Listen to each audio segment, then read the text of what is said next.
好嘅，而家我哋開始點樣部署翻我哋成個 N8N 嘅 set up。咁喺開始之前咧，我先講解咗關於自動化或者係一叫做 RPA 嘅原理俾大家聽先。咁大家有一個概念咧，咁之後其實就係所有嘅自動化嘅工作流啊嗰啲咧，都可以根據咁樣嘅相同咁嘅方式嘅原理嚟到去做噶啦。首先咧，自動化咧就係咧。我作出個解釋咧，就係好似類似係我哋一個電話同一個電話嘅 charger，我哋要連接去叉電咧，就中間就需要一條電線啦。咁而呢條電線咧喺電腦嘅世界嚟講咧，就會叫做一個 API。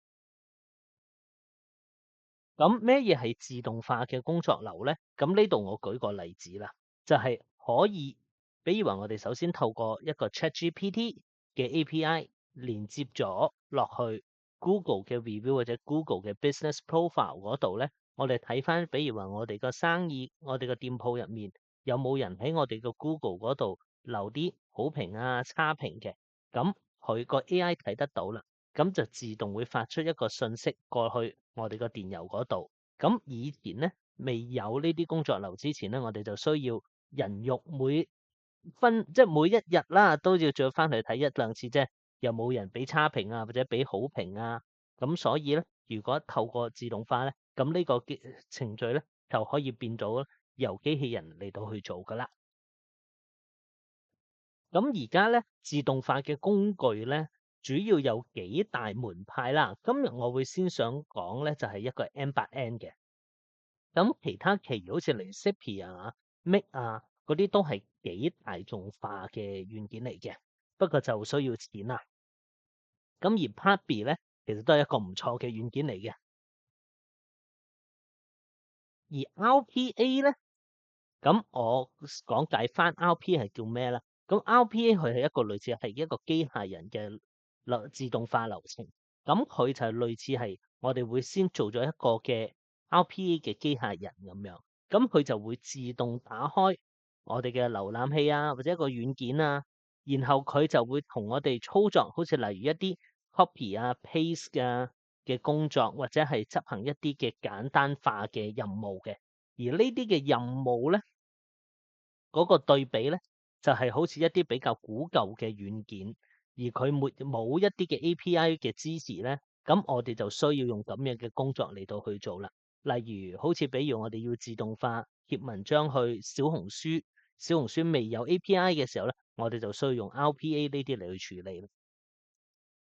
咁今日咧，我會講一個我哋嗰個係 N8N 呢個軟件。N8N 其實係一個開源嘅軟件嚟嘅。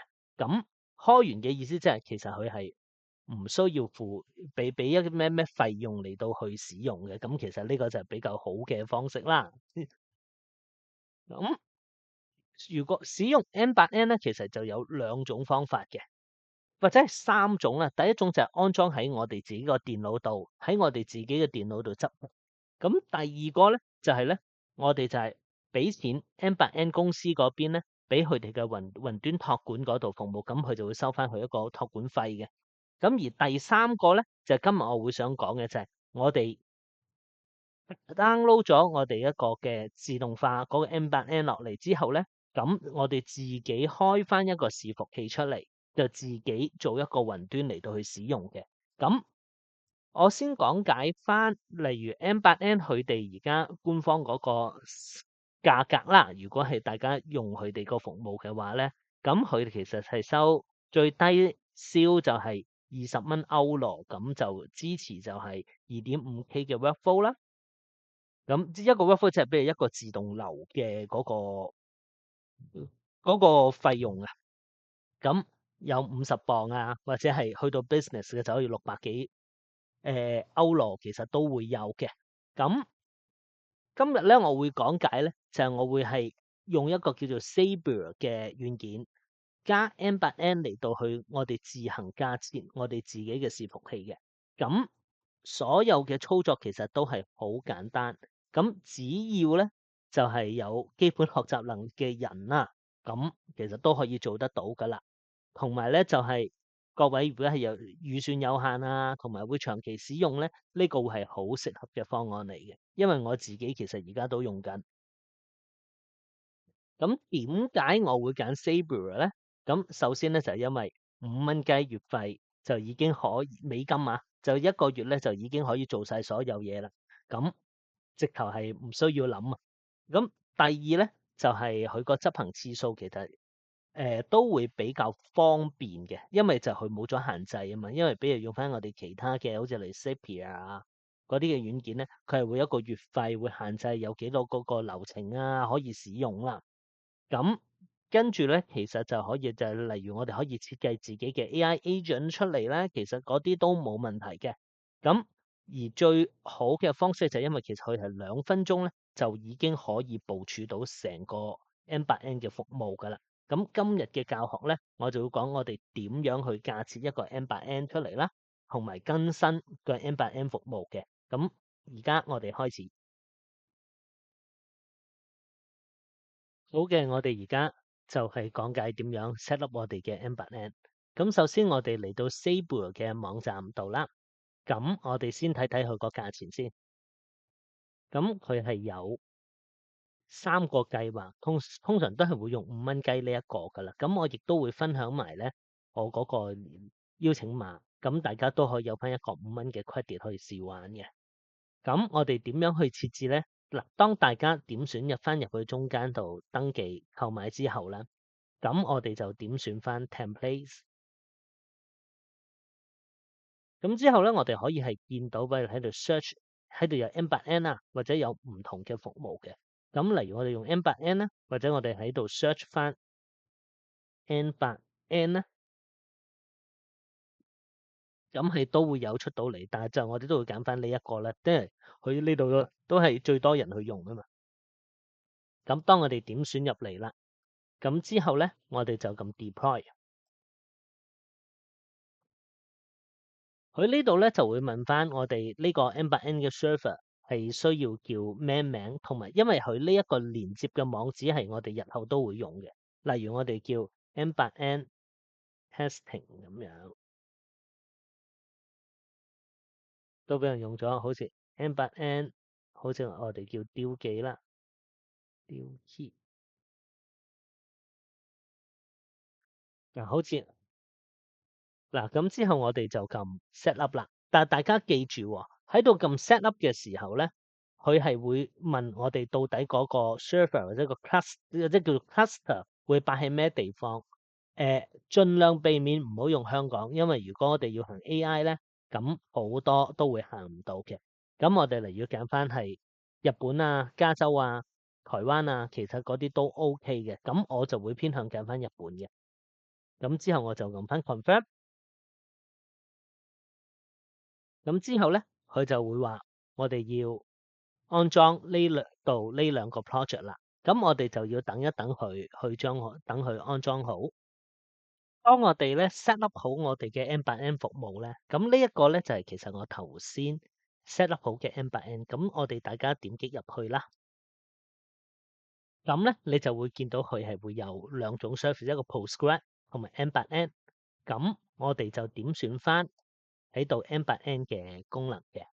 咁大家你可以見到我頭先 set up 嗰個網址，咁我哋撳入去，咁我哋第一次咧，當我哋咧打翻好我哋嗰個登入電郵啦，因為呢個係我哋自己視盤器入面啊嘛，咁之後我哋做翻個註冊，咁就可以成功 set up 好我哋嘅 N8N 㗎啦。咁跟住接下落嚟咧，我會同大家講解我哋點樣更新呢個服務嘅。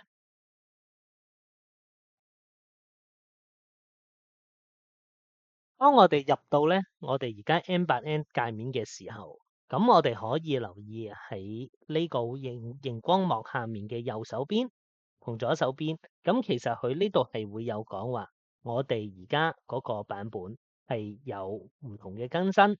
咁其實大家點擊翻入去咧，咁其實佢係會講解翻而家到底係有邊幾個版本啦。例如我而家用緊嘅版本係1.104.2。咁而家最新嘅版本咧，因為佢個更新咧，佢係更新得好密㗎。咁佢係1.113.3。咁我哋點樣去做呢個 update 咧？咁我先，咁我哋就需要翻嚟我哋喺 Sabre 嗰度個 project 嗰度啦。咁我點選翻我自己嘅伺服器？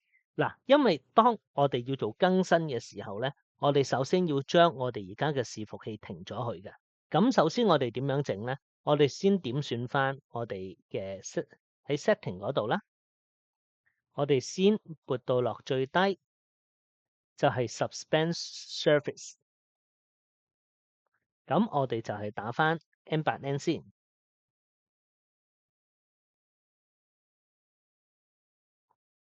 咁而家佢嗰個雲端個服務咧，就其實就會停咗噶啦。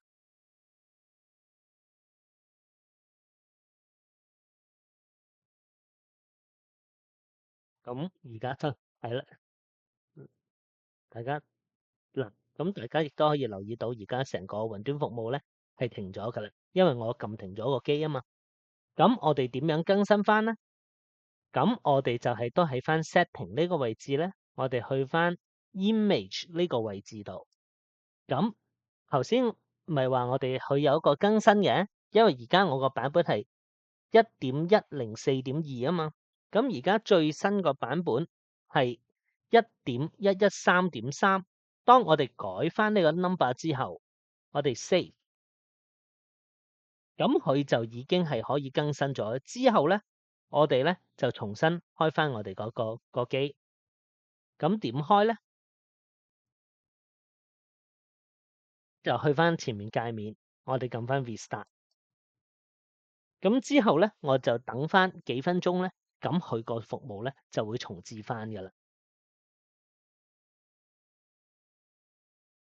當我哋咧等咗幾分鐘之後咧，咁個 server 重新 set up 翻嘅時候咧，咁我哋就可以重新登入翻我哋個 N8N 服務噶啦。咁我哋點擊翻喺 Sabre 嗰度我哋嗰個網址啦，或者係大家可以記錄低自己嗰個網址嘅時候咧，撳翻入去都得嘅。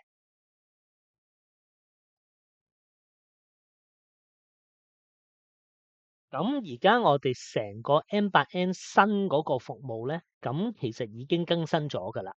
咁其實咧，佢新嗰咧就係多咗 data table 啊，同埋 Python task 嘅。咁呢一啲係會係比較再 advanced 一啲咧。不過喺我嚟緊嘅教學，我都會再做埋噶啦。咁下一節我會出嘅教學片咧，就會講翻係一啲嘅基本嘅 workflow 嘅設置啦，同埋咧相關一啲嘅 credential 嘅 setup 嘅。咁多謝大家收睇先。咁如果大家有咩問題，可以係樓下問我嘅。多謝晒，拜拜。